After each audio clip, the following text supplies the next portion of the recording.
Jirra jirtu kabajamtoota daawwattoota miidiyaa keenyaa kan taatan har'as viidiyoo baay'ee jaallatamaa isiniif hojjedheen jira. Viidiyoo har'aa irratti aappota ittiin viidiyoo idiit goonu baay'ee babba'eessa kan ta'an sadi isiniif qabadhee dhiyaadheen jira. Aapponni kun akka addunyaatti baay'ee jaalatamanii warroota bilbila isaaniitiin viidiyoo idiit godhaniif faayidaa olaanaa hojjechaa warroota jiran jedhee kana yaaduun qabadhee isiniif dhiyaadhee. Kanaaf amma dhuma viidiyoo kanaatti wajjiniin tura. Aappiin jalqabaa keenya KiiniMaaster jedhama. Aappiin kun namoota baay'ee biratti jaalatamummaa guddaa kan horatee fi namoonni Android fayyadaman hedduun isatti fayyadamaa kan jiranidha. Aappiin kun wanti adda isa godhu yoo jiraate watermaarkii malee iyyuu argachuun ni danda'ama. Yookiin immoo loogoo malee jechuu kooti. Kanaaf mee keessa galee aappii kana isinitti agarsiisu. Abdii guddaan qaba. Namoonni ammummaatti kana fayyadamaa jirtan jiru jedhee yaada. Haa ta'u malee garuu watermaarkii irraa balleessuun xiqqoo ishee akka ulfaatu yaada. Gaaf tokko viidiyoo biraatiin hojjedheetan isiniif dhiyaadha. Akkamittiin akka watermaarkii isaa irraa balleessan. Ammaaf garuu viidiyoo kana warroonni aappii kana fayyadamuu hin beekne yookiin immoo kan irra fayyadamtanii hin beekne yoo jiraattaniif xiqqoo ishee tiitoriyaalii xiqqoodhuma isinitti agarsiisa. Egaa gaaf jalqaba bantanii fuula akkas fakkaatu qaba jechuudha aappiin kuni. Isa booddee kiriitiniyuu jettanii jalqabdu. Sheeppii kamiin akka hojjechuu barbaadan asirra jira. Sheeppii isaa erga filattanii booddee ani 16:9 filadheen darbaa nakistiin jedha. Isa booddee faayilaa keessan keessaatii viidiyoo gulaaluu barbaadan, suura gulaaluu barbaadan, wanta barbaadan as keessaatii erga filattanii booddee fakkeenyaaf asiitii an kana gulaaluu barbaadaa jennu eegsisnee deebina. Bifa akkas fakkaatuun gulaalla jechuudha. Egaa gaafa akkatti argitanii fuula baay'ee salphaa ta'e qaba. Asiitii bifa salphaa ta'een muuziqaa itti galchuu dandeessu. Asiin immoo laayirii galchuu dandeessu. Asiin immoo miidiyaa galchuu dandeessu jechuudha. Miidiyaa kan biraa dabaltanii irratti dabaluu yoo barbaadan fakkeenyaaf kana kan dabale akka kanatti miidiyaa dabaltanii galchuu dandeessu jechuudha. Kanaaf bifa salphaa ta'een fayyadamuun danda'ama. KiiniMaasterii tiitoriyaalii tokko malee ofii keessan iyyuu irra deddeebitanii hojjettanii baruun ni danda'ama isiniin jechuu barbaadeetanii. Kanaaf aappiin jalqabaa kana fakkaata jechuudhaani. Aappii lammaffaatti haa dabarru. Egaa aappiin lammaffaan kun immoo Mooshin Ninjaa jedhama. Aappiin kun aappii baay'ee jaallatamaadha.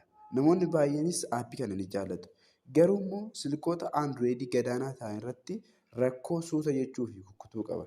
Kana jecha silkoota warroota olaanaa ta'an qofa irratti seeraan hojjeta jechuudhaani. Warroonni silkiin keessan olaanaa ta'ee fi silkii baay'ee baay'isa qabattanii jiraattan sirriitti KiiniMaasterii caalaayyuu isatti fayyadamuu ni dandeessu jedheen abdii guddaan qabaani. Mee isinitti agarsiisu.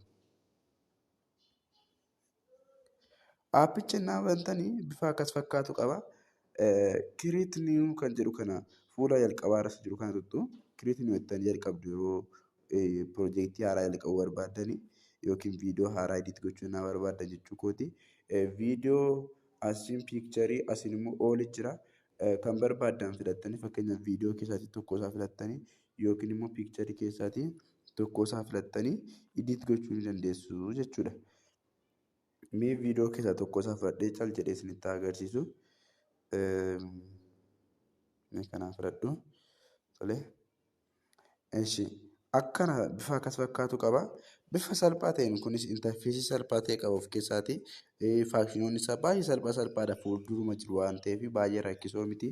Miidiyaa haaraa dabaluu barbaadan pilaas jettu kana tuttanii dabaltu jechuudha. Kan biraa viidiyoo biraa itti dabaluu yoo barbaadan jechuu kooti. Baay'ee salphaadha. Teekstii asiitii dabaluu dandeessu. Irratti aad gochuu dandeessu. Waan barbaadan bifa salphaa ta'een itti fayyadamuu dandeessu jechuudhaani. Yoo barbaadan tiitoriyaal isaa kophaatti isiniifan kenna jechuudha. Koomentii irratti naa barreessaa. Aappiin lammataa isa kana jechuudha. Aappiin sadaffaan immoo VN jedhama. Amma keessa jaallatamummaan isaa hedduu dabalaa jira. Sababni isaas watermaarkii irraa firiidha. Homaayyuu loogoo tokkoyyuu ofirraa hin qabu. Dhuma irratti loogoo wayiin kaa'aa ofii keessanii sammuu balleessuu akka dandeessan viidicha irratti isinitti agarsiisa. Mee keessa galee isinitti agarsiisu. Ani already asitti piroojeektii tokko jalqabee waan jiruufidha. Isin garuu gaafa haaraa qabdanii iddoo kanatti pilaas kan jettu kan tuttu jechaadha. Pilaas kan jettu kan tuttanii booddee bifa akkas fakkaatu ni fida.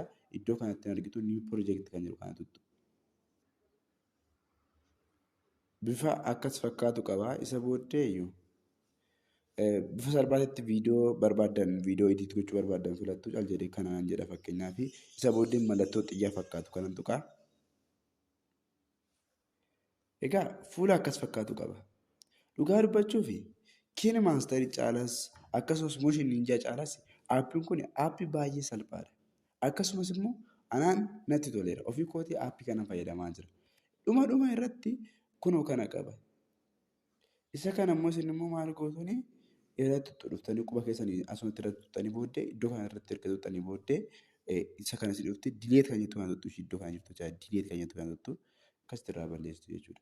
Kana booddee viidiyoo keessan baay'ee bifa salphaa ta'een iyyatti gochuu dandeessu jechuudha. Kanaaf an aappii isa kanan irra caalayyuu isin gorsa. Aappoonni har'a qabadhee isin dhiyaadhe walumaa galatti kana fakkaatu.